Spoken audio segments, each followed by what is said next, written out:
My name is Ugo Anidi. I'm a member of the Summer-Fall 2021 PBI group, the Partners in Rhyme.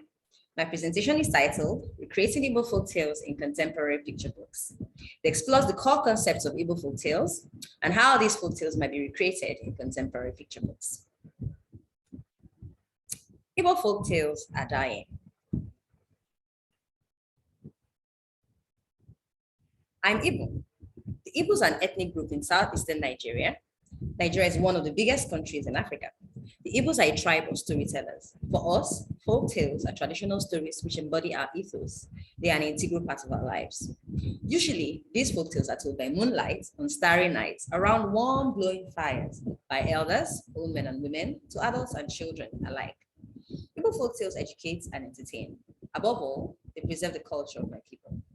They help us to pass down our beliefs, our values, our philosophy from one generation to the next. I grew up in the 1980s, so I enjoyed folktales by moonlight. I listened earnestly to exciting stories told by aunties and uncles, grandmas and grandpas, while sitting cross-legged around a fire next to my equally excited cousins. These stories were told in Igbo, the language, and they were rife with life lessons and laced with songs and call and response lines, which allowed us, the audience, to participate in the storytelling experience. At that time, I lived with my parents in the city, so those trips to my father's childhood village, they were rare annual treats that made a deep impression on us. Things are different today. My children will not sit around fires to listen to folk tales told in Igbo. In fact, when I try to tell them stories in Igbo now, they get upset. Even though they understand the language, they would rather hear my stories in English. Many children in Nigeria today and in the diaspora cannot speak the language itself, let alone the culture, understand cultural nuances carried by the folktale.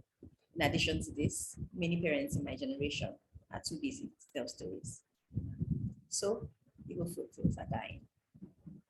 When I started at VCFA, one of my goals was to discover ways to recreate Igbo folktales, first for myself, and finally for Igbo children all over the world.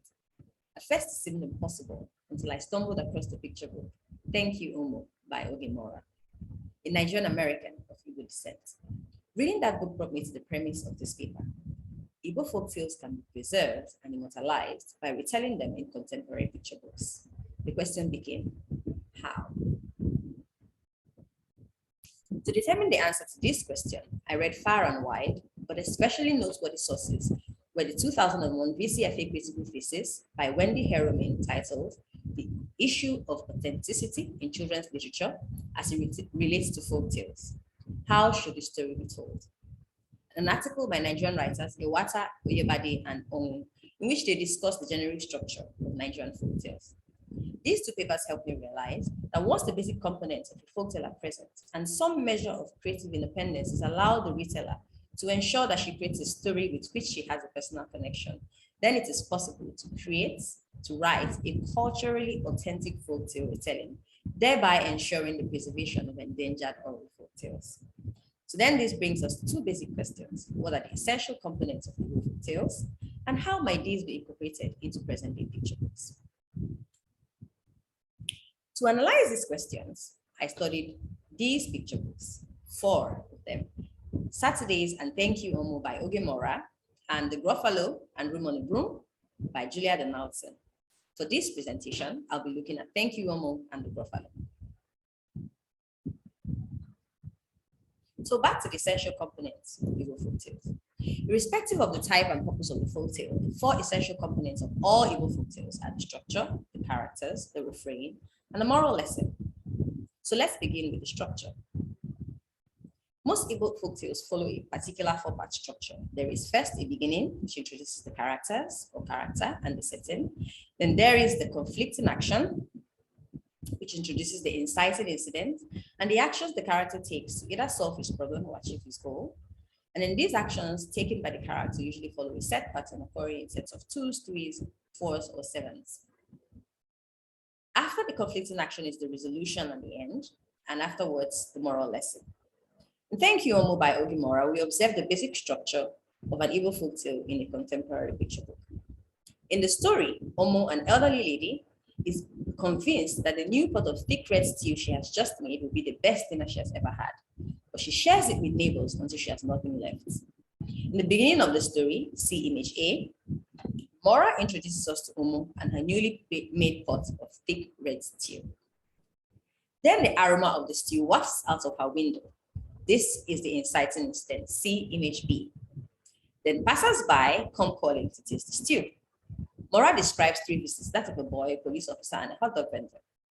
This corresponds to the conflicting action in a set of 3.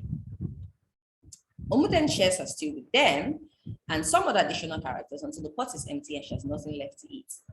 In the resolution of the end, see image C, all the people Omu shared her dinner with come calling with different delicacies and they all share and celebrate.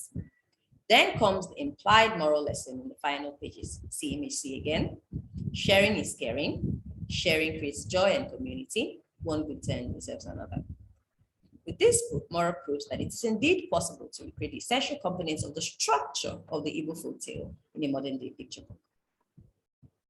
The Gruffalo by Jerry Donaldson also follows the structure.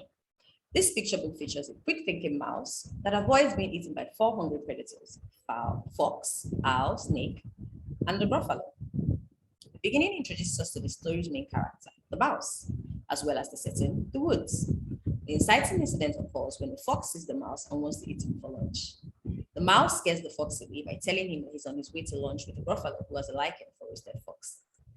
The mouse does the same with the owl and the snake, and eventually the Gruffalo, corresponding to the conflicting action in a set of 4.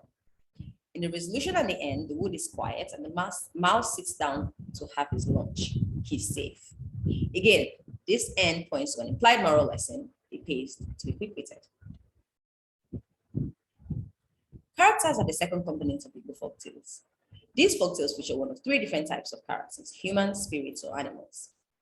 Now, some folktales feature all 3 types. One common feature of these characters, whether human, animal, or spirits, is that they are one-dimensional. That is, they are flat or stock characters. They are based on stereotypes and they are purposeful. That is, they are created to make a point. They are therefore pretty simple, with only just one major trait or characteristic. Now, the most popular character in Igbo folktales is the tortoise, known in Igbo as Mbe. Mbe is always cast as a trickster who is either greedy or selfish. So in the Gruffalo and Thank You, Omo, we note the use of one-dimensional main characters. In the former, the mouse, like the Igbo Mbe, is cast as a cunning character who tricks other characters and lies his way out of dangerous situations. On several pages in the book, after lying to a potential predator, he laughs at them, giving himself a metaphorical pat on the back. Silly old fox, doesn't he know there's no such thing as a Gruffalo? Technically, he celebrates his deception. Like a typical stock character, he stays true to this nature until the end of the book. He doesn't change. Thank You, Omo. Omo is cast as a kind elderly woman who loves to share. She stayed true to this description again until the end of the book, sharing the contents of her pot of thick red stew with everyone who knocked on her door until she had not a drop left for herself. Even when the neighbors came calling with new delicacies, she continued sharing. Again, Mora and Donaldson proved not only that one can create the flat characters that pervade Igbo folktales, but also that a writer can reproduce not just 1, but 2 components of Igbo folktales in a contemporary picture book. The third component is the refrain.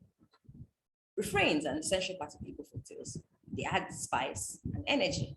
Refrains may be sung. In this case, the storyteller of the traditional folktale sometimes breaks into song while telling the story, and may often do so with the aid of a musical instrument such as a flute or a drum. Refrains may also be recited. The refrains ensure that the storytelling experience does not become boring, and that they give the audience the opportunity to take part in the storytelling. They are usually the favorite part of the storytelling exercise for children who may clap along while reciting or singing the refrain. Sometimes refrains have no meaning and they do not add to the substance of the story. Other times they are used to move the story forward. Sometimes they are varied to avoid monotony. In the Gruffalo, the refrain is an integral part of the story. It is used 3 times in the middle of the story to move it forward and to introduce the conflicting action each time the mouse is faced with a predator. A Gruffalo? What's a Gruffalo? A Gruffalo? Why didn't you know? He has knobbly knees and turned out toes and a poisonous what at the end of his nose. Now the mouse does the same for the fox, the owl, and the snake. Now, in Thank You, Omo, Mora used the refrain, much like Donaldson, 3 times in the middle of the story to move it forward and to describe each time Omo shares her dinner. Its scrumptious scent wafted out the window and out the door and down the hall and toward the street and around the block until knock. And then the next time until knock, knock, and the third time until knock, knock, knock. And so Donaldson and Mora's refrains are lyrical, child-friendly, and fun, like the refrains of Igbo Folktales. The last component of Igbo Folktale is the moral lesson. Most Igbo Folktales have a moral lesson at their root. In so many ways, Igbo Folktales are like the parables of the Bible. They are intended or created with the express intention to teach a lesson.